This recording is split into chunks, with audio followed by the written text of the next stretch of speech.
사도는 갈라디아 교회에 인사를 하고 난 다음에 바로 단도직입적으로 본론으로 들어가 그 문제를 다루기 시작했다는 사실을 지난 주일에 우리가 살펴보았습니다.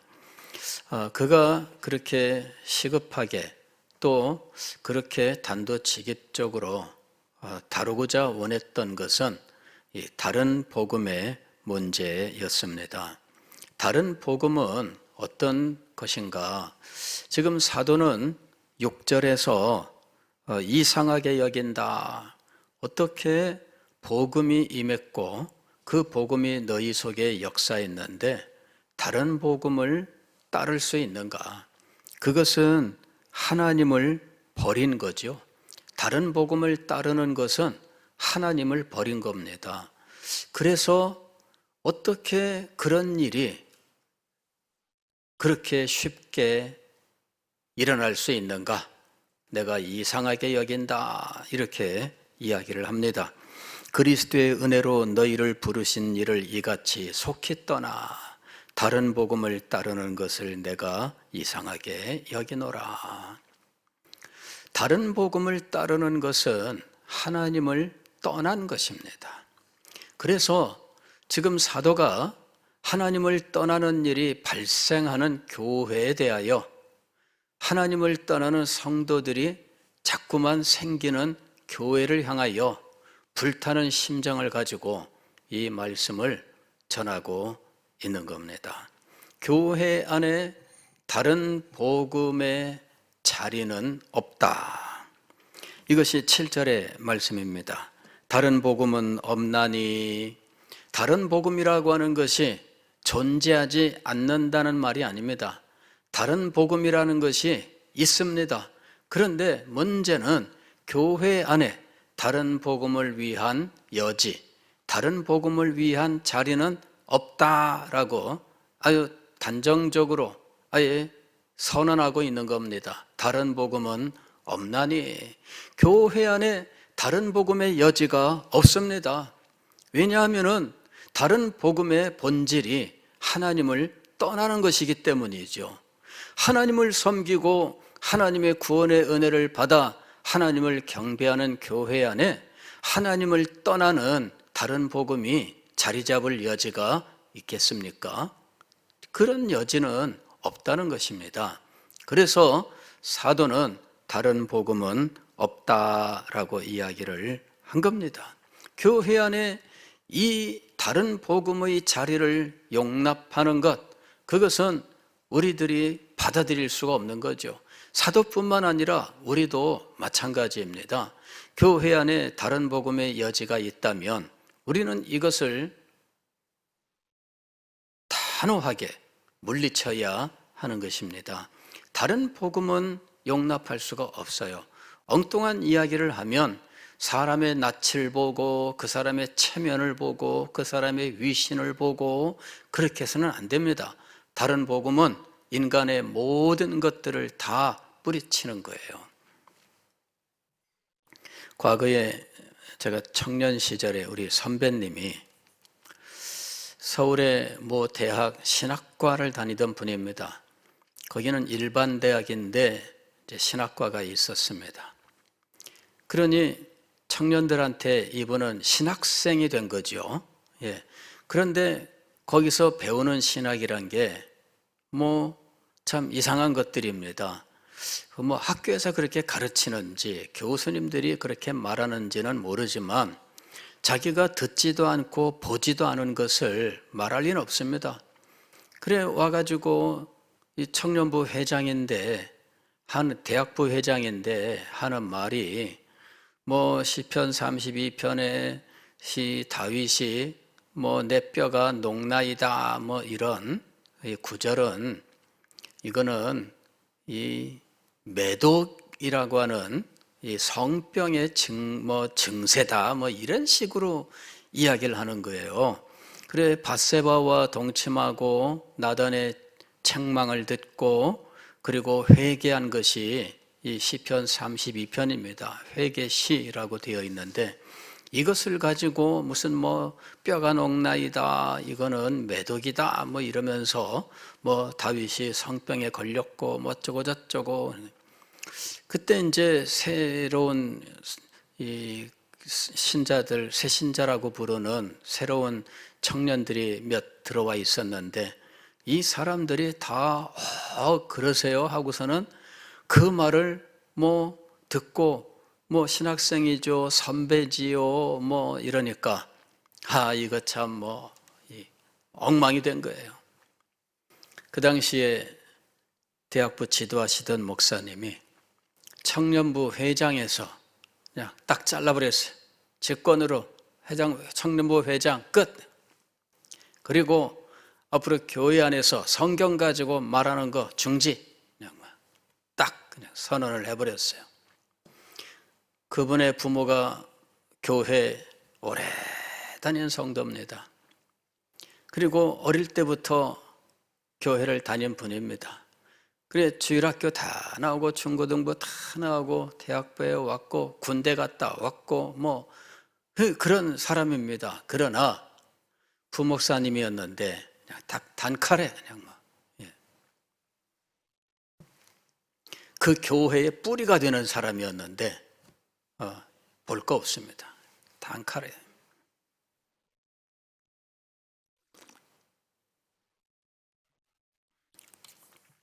왜? 성경을 가지고 엉뚱한 얘기를 해서 다른 회원들에게 성경을 지저분하게 배우게 하니까 그거는 용납할 수 없죠. 복음에 관해서는 그보다 더 엄격한 거예요. 그것은 교회 밖으로 추방해야 되는 일입니다. 이거는 교회 안에 용납할 수가 없어요. 다른 복음은 없나니 이것은 교회 안에 이 사람들을 위한 여지가 없다. 그 주장에 대한 여지도 없고 그것을 주장하는 사람들에 대하여도 여지가 없습니다. 그래서 교회는 지금까지 다른 복음을 주장하는 사람들은 교회에서 출교를 시킨 겁니다. 출교라고 하는 것은 교회 안에서 쫓아내는 것인데 교회의 교적부에서 지우는 겁니다. 왜 우리가 그런 말 하잖아요. 호적에서 지워버린다 이런 그 말들이 있잖아요. 그게 출교입니다. 교회의 성도들의 호적이 있습니다. 여러분들이 호적을 가지고 있습니다. 교회에. 그리고 우리 교회가 여러분들을 성도로 인정을 하게 돼요. 여러분들이 증명서를 떼달라면 이 호적의 근거에서 증명서를 떼어주는 겁니다. 그런데 이 호적에서 지워버리는 게 출교입니다. 제명이라고 하고 출교 이것을 함께 묶어서 제명 출교 이렇게 이야기하는데, 이 제명이라는 것은 호적에서 지운다는 것이고요. 이 지운다는 것 자체가 쫓아낸다는 말과 동의어입니다. 우리가 함께 쓰고 있지만, 그 다음에 이 사람을 제명하고 출교할 때에는 교회에서 가졌던 모든 직분을 모두 다 박탈하고 내보내게 되어 있습니다. 그래서 면직이라고 하는 걸 시행하게 되어 있습니다. 면직, 제명, 출교 이런 6글자로 표현하는 건데, 왜 면직을 시키느냐 하면 교회에서는 내보냈는데 면직을 안 시키면 나는 어디 나가서 자기 직분을 말하고 나는 목사네, 나는 장로네 뭐 이런 식으로 행세한다는 거죠. 면직, 제명, 출교 당해도 밖에 나가서 그렇게 행세하고 다니는데 면직까지 안 해놓으면 우리가 이 사람을 그 직분을 인정한 꼴이 되는 거예요. 그래서 교회는 면직부터 하게 돼 있습니다.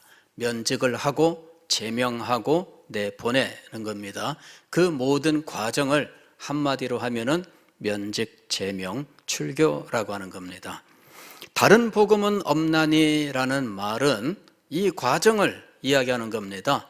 다른 복음이 이 교회 안에, 교회의 거룩한 복음 안에, 진리 안에 들어갈 여지가 없다라는 것과 그것을 주장하는 사람들에 대하여는 교회 안에 더 이상 놓아둘 자리가 없다, 그 얘기입니다. 그래서 우리는 주장과 주장하는 사람 모두를 다 교회 안에서 내보낸 거예요.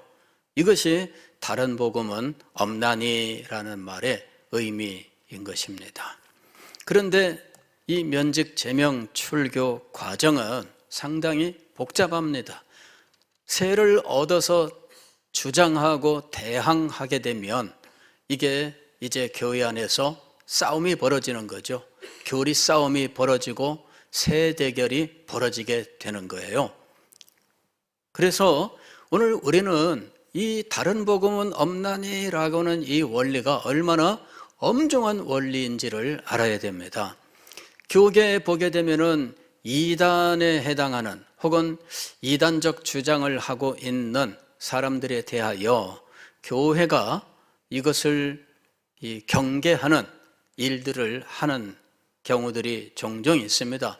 개교회에서 설교를 통해서든 아니면 교단 차원에서 이 문제를 다루게 되는데, 교단 차원에서 다루면은 시달림이 없습니다만은 개교회에서 다루면은 굉장히 많이 시달렸어요. 그래서 개교회에서 목사님이 이단이라고 이야기를 하고 이단성이 있다라고 이야기하면 그러면은 명예훼손 이런 걸로 고소를 하는 거죠. 이래가지고 목사님이 이제 명예훼손이라든지 뭐 이런 것들로 이제 경찰서에 가서 수사를 받고 또 검찰 수사를 받고 그 다음에는 이 재판을 받고 이러면서 한 몇 년 동안을 시달리게 돼요. 이 일이 목회하는데 전념해야 될 사람이 맨날 그런 데 끌려다니고 그 문제를 가지고 상담해야 되고 막 모든 신경과 정신이 거기에 쏠리는 거죠. 그 다음에 그런 경비들을, 재판 과정에 들어가는 경비들을 또 감당해야 되는 일들이 벌어져요. 그래서 이단들이 자주 쓰는 방법, 늘 쓰는 방법이었죠. 고발하는 거예요. 고소하는 거예요. 명예훼손 고소, 뭐 고소 이런 식으로 이래가지고 전국에서 목사님들이 많이 시달렸어요.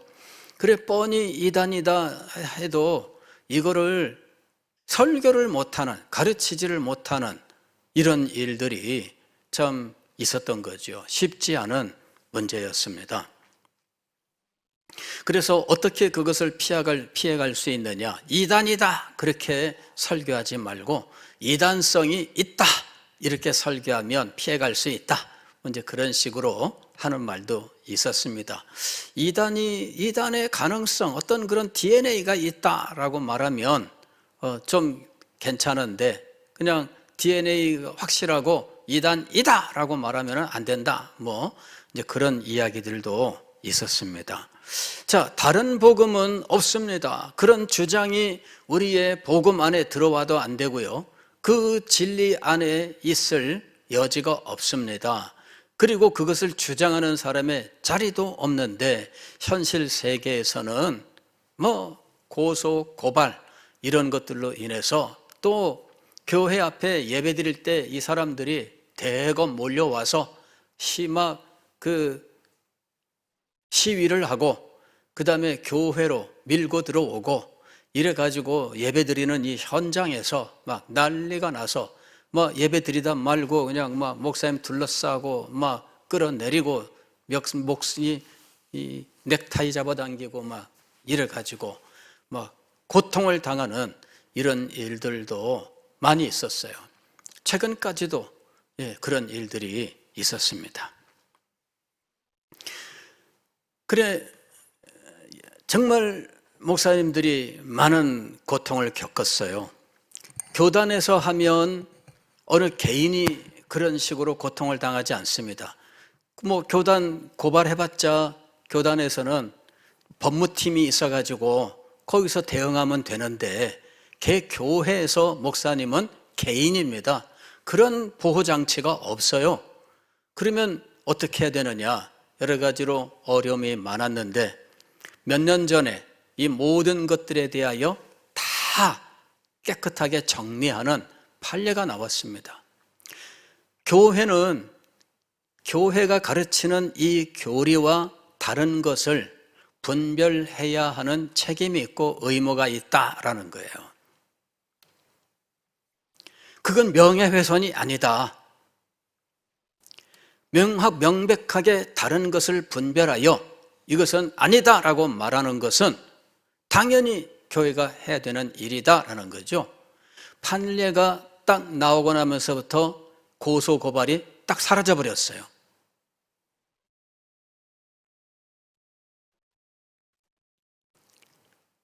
그 고소 고발을 못하는 대신에 그 다음에 나온 게 뭐냐면은 교회에 몰려와서 예배 방해하고 그리고 밀고 들어오는 거예요. 이것이 그 다음에 나타난 현상입니다.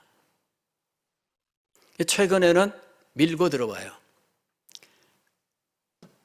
무슨 설교를 한번 했다 하면 그러면은 밀고 들어오는 일들이 종종 있습니다.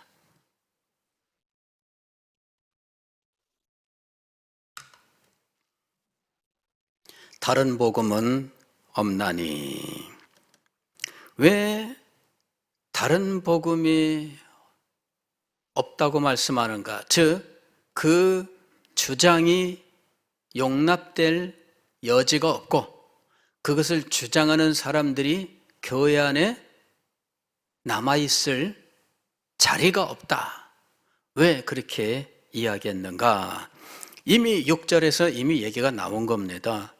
그리스도의 은혜로 너희를 부르신 이를, 즉 하나님을 이같이 속히 떠나 그랬습니다. 하나님을 떠나는 것을 내용으로 하고 있기 때문입니다. 다른 복음은 하나님을 떠난 거예요.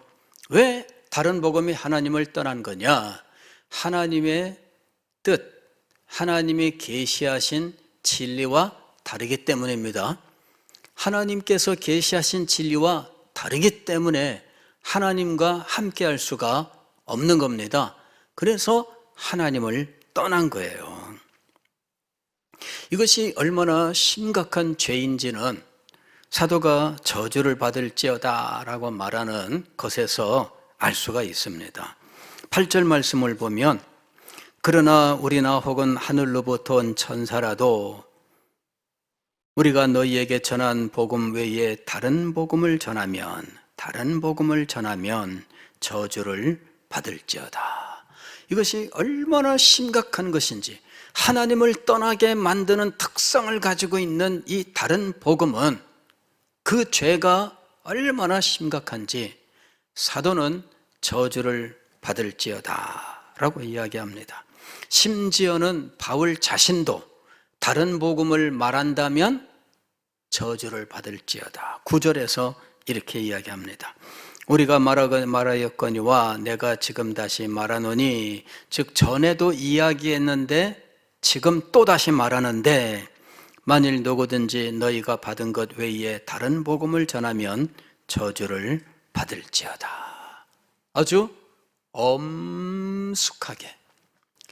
그 죄가 결코 가볍지 않습니다. 자기만 하나님을 떠날 뿐 아니라 다른 사람도 하나님을 떠나게 만드는, 여러분 예수님께서 하신 말씀 중에 이 어린아이 소자 하나를 실족해 하면 연자 맷돌을 메고 바닷속에 빠짐과 같다라고 말씀하는 내용이 있잖아요. 그게 뭐냐면은 한 생명을 실족하여 구원의 자리에서 떨어뜨리는 자는 그 값을 본인이 져야 된다는 이야기예요. 생명은 생명으로 갚아야 되는 겁니다. 하나님을 떠나게 만드는 주장을 한 것은 생명을 하나님의 구원으로부터 떨어지게 만드는 것인데, 그 값은 무엇으로 갚아야 되느냐 하면 자기의 생명으로 갚아야 되는 거예요. 그래서 이것이 얼마나 무서운 죄인지를 알아야 한다는 것입니다. 사도는 지금 굉장히 무서운 말씀을 여기서 하고 있는 거예요. 다른 복음을 전하면 신분과 지위와 그가 지금까지 했던 일들과는 상관없이 이 모든 심판과 저주가 주어지게 돼 있다는 것입니다. 인간 세상에는 정상 참작, 공로를 인정하고 이런 것들이 있습니다. 그래서 어떤 사람이 심각한 죄를 지었는데 막상 재판을 하고 나니까 에게게 이렇게밖에 벌을 안 주는 거예요. 그래 우리들이 막 속상해 가지고 막 그럴 수 있나 그러는데 판결문을 보게 되면 그렇게 요렇게 정말 이 코딱지만큼 벌 주는 사유가 나오는데 그 사람이 이제까지 공로가 많았다는 거예요. 보면은 뭐 도망가지 않았다, 순순히 뭐 수사에 협조했다, 죄를 다 인정했다. 그게 다 벌을 감경시키는 사유가 됩니다. 예. 그 다음에 공직자로서 지금까지 뭐 이렇게 뭐 일을 했다. 공직자니까 더 나쁘다가 아니라 공직자로 있었으니까 봐준다. 이제 이런 거죠. 그래서 빼고 빼다 보니까 이만큼 벌 주는 거예요. 그게 인간 세상에 벌 주는 원리입니다.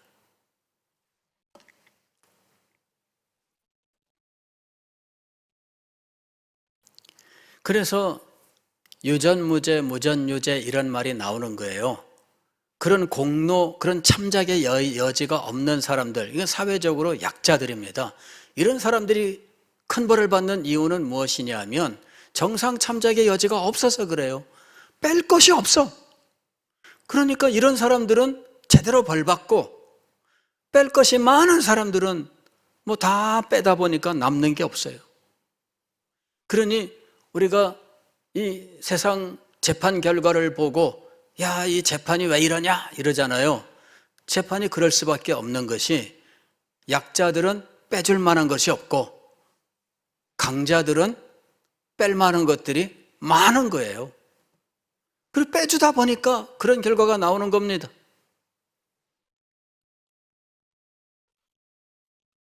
뭐 재판장이 팔이 굽어서 더 잘해주려고 일부러 안 해도 세상 법 체계가 그렇게 돼 있어요.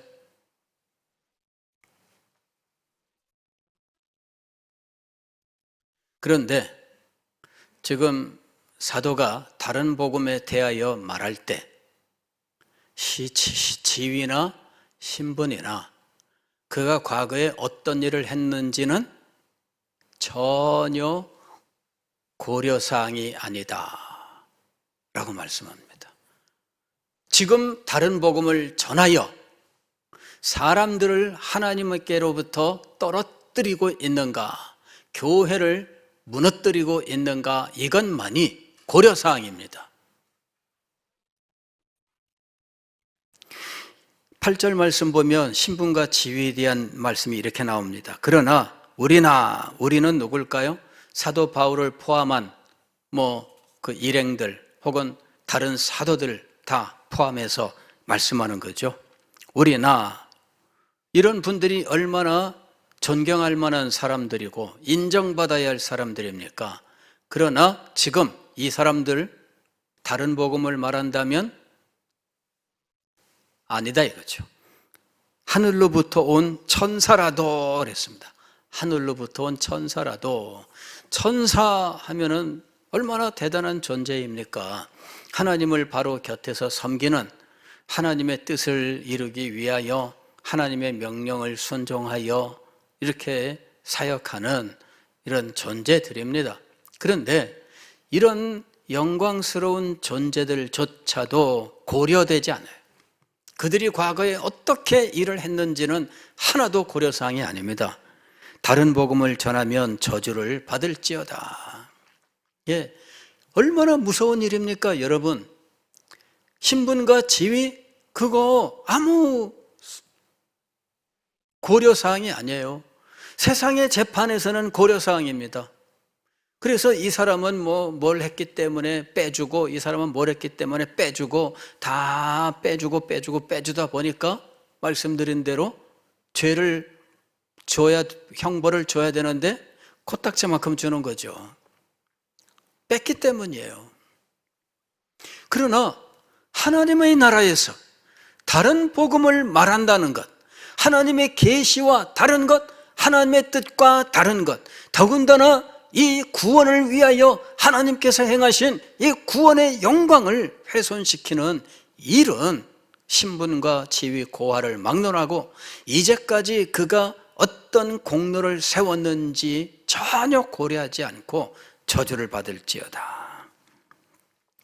9절 보면 그의 공로가 전혀 고려사항이 아닙니다. 우리가 전에 말하였거니와 내가 지금 다시 말하노니 만일 누구든지 너희가 받은 것 외에 다른 복음을 전하면 저주를 받을지어다. 여기 8절에서 우리가 등장했잖아요. 이 우리는 복음 사역을 위해서 헌신했던 공로자들입니다. 사도들을 포함한 공로자들이에요. 그러나 그가 과거에 어떤 공로를 가지고 있든지 다른 복음을 전하는 순간 그는 전혀 공로를 인정받지 못합니다. 세상의 법에 따르면 세상의 양형 원리라는 게 있습니다. 대법원에서 판사들에게 재판하여 형벌을 내릴 때 고려해야 될 고려사항들, 이게 양형 기준이라는 거예요.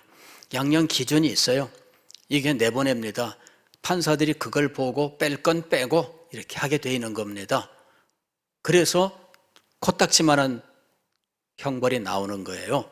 그런데 하나님의 나라에서 복음에 대하여는 다른 복음을 전한다면 그런 양형 기준에 의하여 봐주는 것이 없습니다. 무서운 거죠? 다른 복음을 주장하는 것이 얼마나 무서운 일인가. 다른 복음은 하나님의 영광을 나타내며 부족하거나 다른 존재, 즉 사람에게 영광을 나누어 준다. 이게 다른 복음이에요. 하나님의 영광을 나타내는데 부족해요. 복음에는 하나님의 의가 나타나서라고 이야기를 했습니다. 복음에는 하나님의 사랑이 나타나서라고 말씀하고 있습니다. 복음에는 하나님의 지혜가 나타나서 이 모든 것들은 하나님의 영광입니다. 복음에 하나님의 의와 하나님의 사랑과 하나님의 지혜가 나타나 있는데 이 의와 사랑과 지혜가 모두 하나님의 영광입니다. 그래서 복음의 진리는 하나님의 영광을 우리에게 가장 찬란하게 나타내는 겁니다. 그런데 다른 복음은 이 하나님의 영광을 나타내는 데 심각한 장애를 가지고 있는 겁니다. 그리고 오히려 거기에 누구의 공로를 첨가시키느냐 하면, 다시 말하면은 숟가락을 얻는다라는 말이 있잖아요. 한 일은 없는데, 자기가 한 일은 없는데 그 일의 이득은 함께 누리는 일, 그게 바로 숟가락을 얻는다라는 말의 의미입니다. 숟가락을 얻는다, 이게 바로 다른 복음의 특징입니다. 자기가 한 일이 없습니다. 인간 가운데 복음, 즉 구원을 위하여 자기가 한 일이 뭐가 있습니까? 의인은 없나니 하나도 없으며 한 번 죽는 것은 사람에게 정하신 것이요 그 후에는 심판이 있으리니 모든 사람이 죄를 범하였음에 하나님의 영광에 이르지 못하더니 성경은 분명하게 이야기합니다. 그런데 이 다른 복음은 인간이 하나님의 공로에, 하나님의 영광에 숟가락을 들고 나타나서 그 밥을 퍼먹는 행동이라는 거예요. 다른 존재, 즉 사람에게 영광을 나누어 준다는 겁니다. 이것이 다른 복음의 특징입니다. 역사 속에 다른 복음의 다양한 유형들이 나타나 있습니다. 교회 역사를 보면 다양한 주장들이 있고 이 다양한 주장들이 이단으로 판정되고 한 이 역사가 있습니다. 근데 그 유형들을 보게 되면 이것들이 하나님의 영광을 나타내며 부족하고 또 인간이 공로를 차지하는 이런 숟가락을 얹고 나타나는 전혀 자격도 없는 자기 죄로 말미암아 멸망당하는 이 비참한 존재가 하나님의 자비와 긍휼로 구원을 얻었음에도 그 구원의 공로의 일부를 차지하기 위하여 나타나 있다는 거죠. 그러한 모습을 볼 수가 있습니다. 그리스도의 공로를 나누어 가지는 유형들이 있습니다. 그리스도께서 십자가 위에서 우리 죄를 위하여 돌아가셨습니다. 이것은 그리스도 이외에는 아무도 할 수 없는 일이었고 그리스도만이 행하신 일입니다. 그리고 그로 말미암아 우리가 그 공로를 인하여 구원을 받게 되었던 것이지요. 그런데 인간이 그 공로를 나누어 가지는 일이 있습니다. 우리는 이것을 반펠라기우스주의라고 이야기를 해요. 이게 뭐냐면은 인간이 금욕과 금식과 고행과 기타 이런 성지 순례나 이런 것들을 통하여 점수를 따면 그리스도의 구원의 공로에 이런 점수를 따서 구원을 얻는다라고 말하는 거죠. 예수 그리스도를 믿지만 그러나 무엇이 필요하다? 점수를 또 따야 된다는 거예요. 이 점수가 바로 어디에서 필요한 것이냐 하면 연옥에서 필요한 거예요. 이게 면죄부 판매의 근거입니다. 점수를 따야지만 연옥에서 올라가 천국으로 뿅 하고 점프를 하거든요. 그래서 이것을 도와주는 것이 면죄부입니다. 그런데 그건 죽었을 때의 일이고 살았을 때는 어떻게 하느냐? 살았을 때에는 교회가 인정하는 여러 가지 일들이 있습니다. 교회가 인정하는 여러 가지 일들, 그것을 로마 교회는 성사라고 불러요. 그 성사에 참여하면 점수를 따게 돼 있어요. 그 점수가 충분히 있어야 돼요. 그 다음에 순교를 한다든지 뭔가 특출난 일들을 하게 되면 한꺼번에 많은 점수를 따입니다. 그러면 그냥 소위 성사라고 하는 것, 고해 성사라든지 뭐 이런 것들, 뭐 미사 이것이라든지 이런 거에 참석해서 뭐 한 번 참석할 때마다 뭐 10점씩 땄다면 순교하게 되면 한꺼번에 10만 점 이렇게 따는 거죠.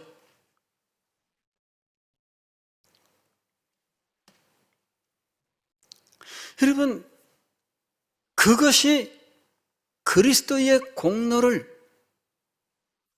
훼손하는 겁니다.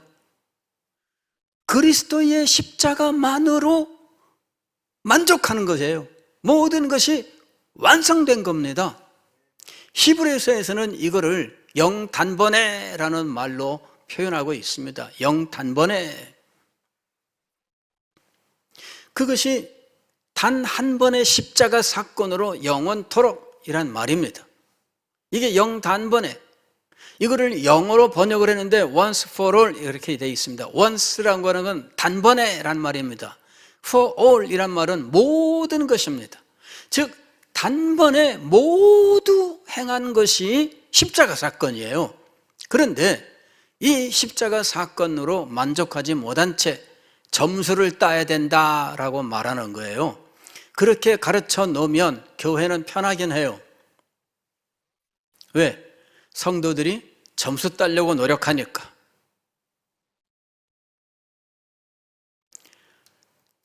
우리가 오늘날 가진 문제는 뭐냐면 성도들이 구원을 받았기 때문에 점수 따려고 안 한다는 거예요. 성도들이 점수 따기 위하여 노력하는 일정 기간들이 있습니다. 그러나 평생 동안 하진 않죠. 왜 그럴까요? 자기가 얻고자 원하는 것이 있을 때 그때 점수를 따려고 하는 거예요. 그러니까 오늘 우리가 참 어려워하는 문제가 그겁니다. 성도들이 평생 변치 않고 주님을 사랑하며 주의 말씀에 참 기쁨으로 순종하는 삶을 살아야 되고 교회에서 목사님과 성경을 가르치는 이런 가르침을 신실하게 순종하는 삶을 살아야 되는데 그런 부분에서 점수 딸 일이 없다면 안 하죠. 오늘날 우리가 최근에 나타난 일은 뭐냐면 은퇴하면 아무것도 안 한다 이렇게 되는 거죠. 은퇴하면 내가 왜 해? 이러는 거죠. 뭐냐, 점수 딸 일이 없어요.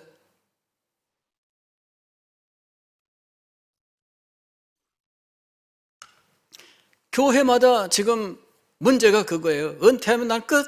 난 아무것도 안 할 거야. 그러나 점수를 따야 천국 간다고 하면은 은퇴가 없습니다. 열심히 해요.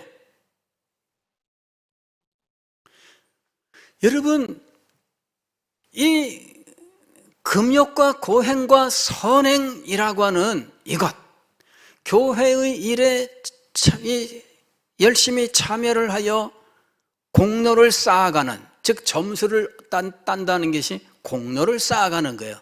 선을 쌓아가는 겁니다. 그것이 구원론이라고 하면 이 사람이 은퇴가 어디 있어요? 끝까지 해야죠. 그래서 교회는 성도들을 이렇게 저렇게 하기는 편한 것이 그 교리입니다. 그러나 아무리 교회가 혹은 성직자들이 다루기 편하다고 해도 성경의 교훈이 아니면 인정할 수 없는 거예요.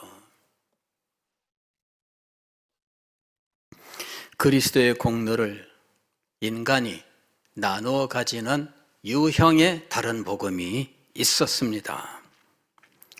또 그리스도의 자리를 자기 자신으로 대치하는 유형이 있습니다. 신천지의 이만희 같은 사람이죠. 자기가 그리스도의 자리를 차지한 거예요. 그 차지하는 방식도, 자, 여기 성경을 보면은 하나님의 영이 임한 사람이 있지, 이 사람이 바로 그리스도의 영광을 차지하는 거야. 하나님의 영이 누구에게 임했을까? 나한테 임했지. 그러면서 내가 그리스도의 자리를 차지하는 거야. 그 자기가 재림 예수예요. 나중에 오시는 이는 하나님의 영을 받은 사람이다. 그러면서 성경은 우리 모두가 하나님의 영을 받은 사람이라고 이야기합니다. 어느 특정 한 사람만 성령 받는 게 아니고 모든 그리스도인이 성령을 받는 것입니다. 하나님의 영이 없으면 하나님의 자녀가 아니라 로마서 8장에서 분명하게 선언했습니다.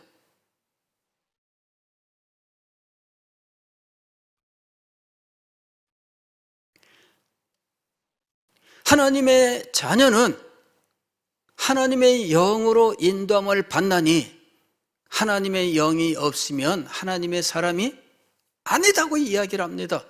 즉 우리는 누구나 그리스도인이라면, 성령이 역사하여 거듭난 모든 사람들이라면 하나님의 성령이 그 안에 거하신 하나님의 사람입니다. 그렇다고 우리가 그리스도입니까? 아닙니다. 우리는 그리스도인일 뿐입니다. 그리스도인은 그리스도를 따르는 그리스도의 제자들을 의미하는 것이지요.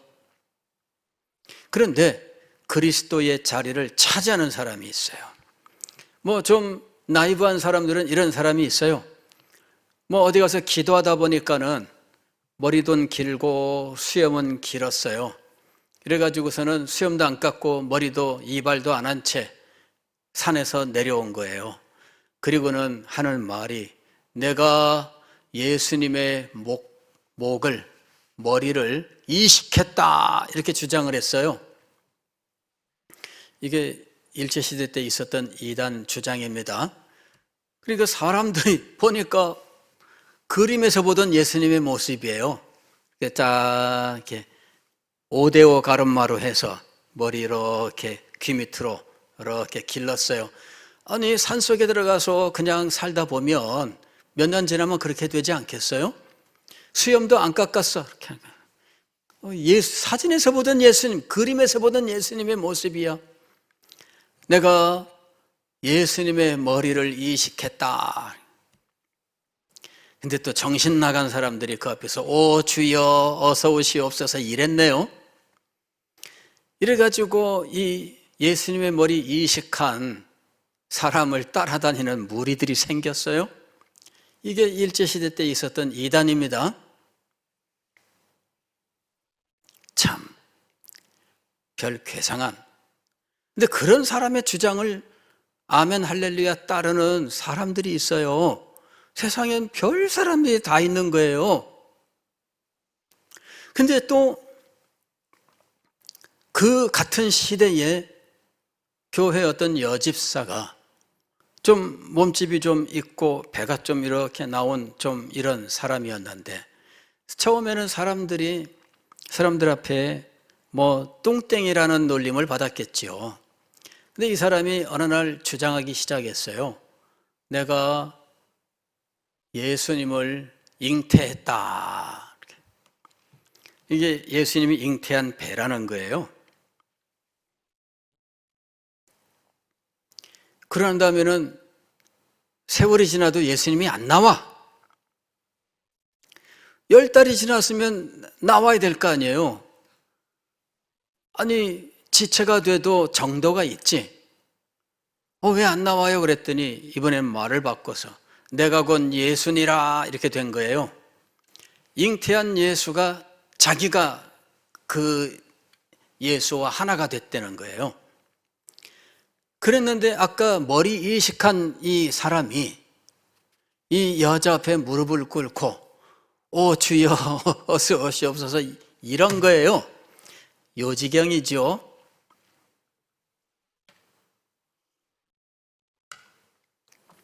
근데 우리나라에서만 있었던 일은 아닙니다.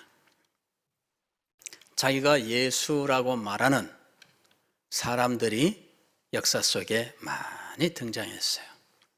그 영광을 자기 것으로 삼는, 그래서 사람들이 추종자들이 생기고 그 추종자들에게는 주님으로 불리면서 세상을 어지럽게 하는 일들이 있었습니다. 뭐 이런 것들은 유치한 것이라고 생각할 수 있지만 그 유치한 것을 따르는 더 유치한 사람들이 세상에는 얼마든지 있더라 하는 거죠.